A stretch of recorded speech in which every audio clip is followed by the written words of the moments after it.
Sustainable development has become the mantra for the 21st century. In this series, Develop or Die, we're exploring how some in the developing world are beginning to believe that sustainable development is being used increasingly as a convenient argument by the richer world to protect their global economic dominance. In the first programme, we looked at the powerful emerging economies of India and China.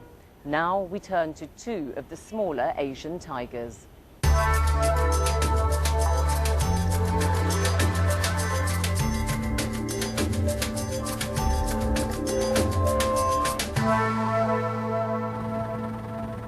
Oil palms dominate the landscape of Malaysia. Regimented plantations cover more than 4 million hectares of land, that's roughly the size of Switzerland, and provide work for some 750,000 people.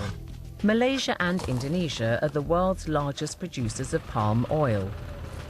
Malaysia is the largest exporter.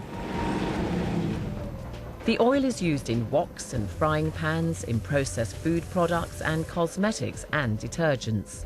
Around a tenth of products in Western supermarkets contain palm oil. Last year, these exports were worth $13 billion to Malaysia alone. If you look at the rural development in general, oil palm cultivation has brought about tremendous amount of growth and income levels, increase in income levels for the rural population. And you look at electrification and transport, the roads that has been built as a result of oil palm developments.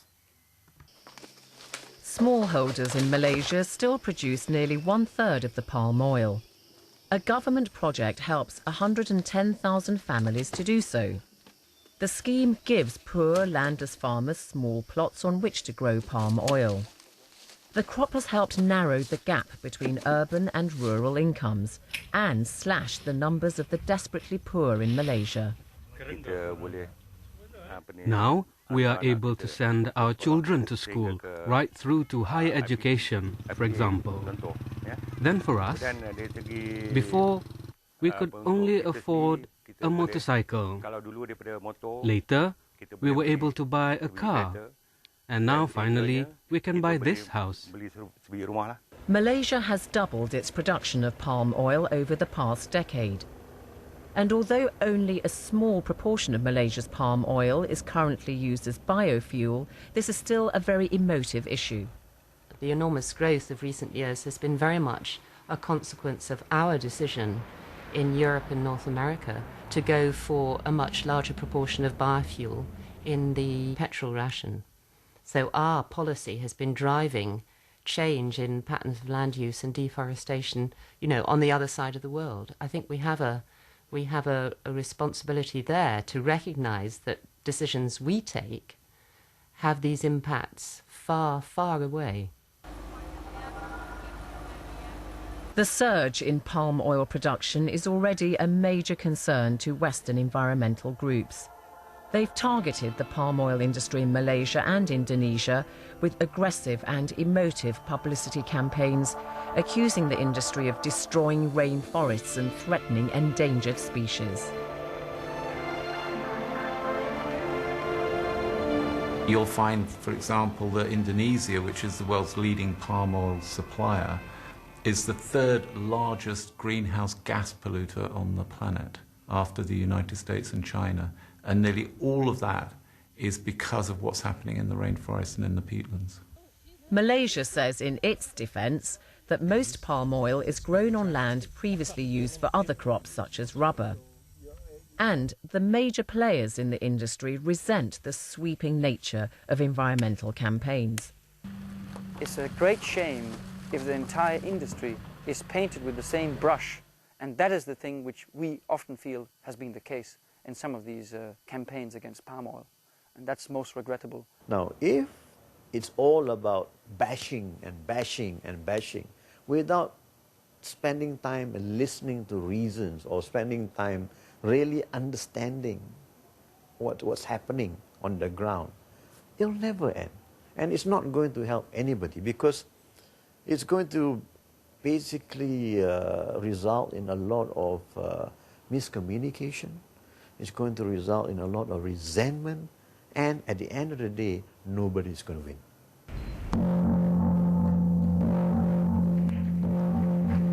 The industry says it's now taken a giant step forward with the creation of a new initiative, the Round Table on Sustainable Palm Oil.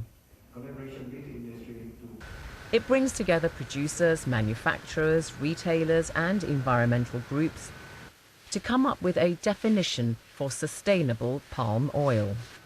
This is the first time where you've had a huge multi-stakeholder process with so many different parties involved. They've sat around through dialogue, through consensus, agreed on a set of principles and criteria, which today are the strictest in terms of sustainability known for any agricultural crop in the world. Teams of independent auditors visit palm oil operations. No film of oil on the surface, so that's good. Checking to see whether companies are protecting the environment and looking after the welfare of workers. Malaysia's biggest producer, Sime Darby, point out that they've received praise from some Western environmental experts for the efforts they're making, but they say that they're also aware that in the end, it's the consumer who is king and driving change. Just having the product is not enough now. People now want to know where the products come from. They want to know how the products are made, whether there's been any, unrequired sacrifices, so to speak, in actually producing the product. But not everyone is convinced that the Round Table is successfully curbing bad practices. It's not just greenwashing that you've got, but you've got a fundamentally flawed system, because you can only actually deal with the whole concept of getting sustainable palm oil if the companies themselves are sustainable. You can't say patch of ground over here is sustainable and put a little certificate on the product, while at the same time the same company is involved in wholesale destruction of rainforests and peatland clearance somewhere else.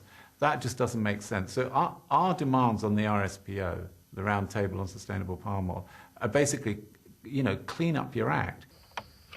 The big companies are looking to do this by improving the efficiency of plantations and therefore relieving pressure on remaining rainforests.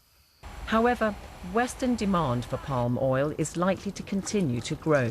That will earn countries like Malaysia more in export earnings, but is also likely to push up prices for people across the developing world who use it as cooking oil. It's a dilemma some in the industry say they're well aware of. Palm oil by far has better productivity numbers compared to soya or any other edible oils. So the world, I think, would be better off using palm oil as an energy source.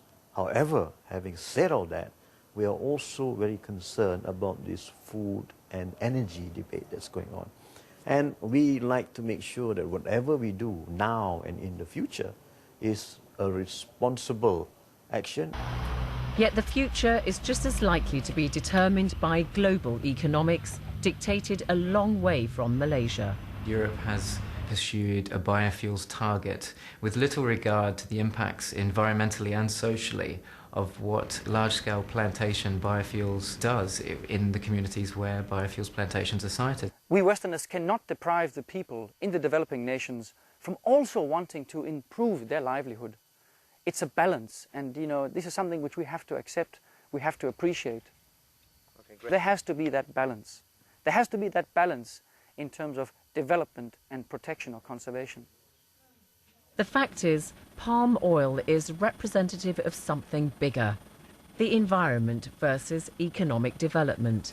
Crops for food in balance with food for fuel. Consumer demand in the West influencing livelihoods in the East. The split between the wealthier countries, the so-called global North, and the developing countries, the global South, it's often portrayed as though the North is more interested in environmental concerns and the South more interested in development. And I think that's a misnomer. That's not correct. I think we want to see this grain debate go on forever, simply because we only have one Mother Earth. We cannot afford to lose it. For many nations in the developing world, the pressure is often biased towards development rather than sustainability.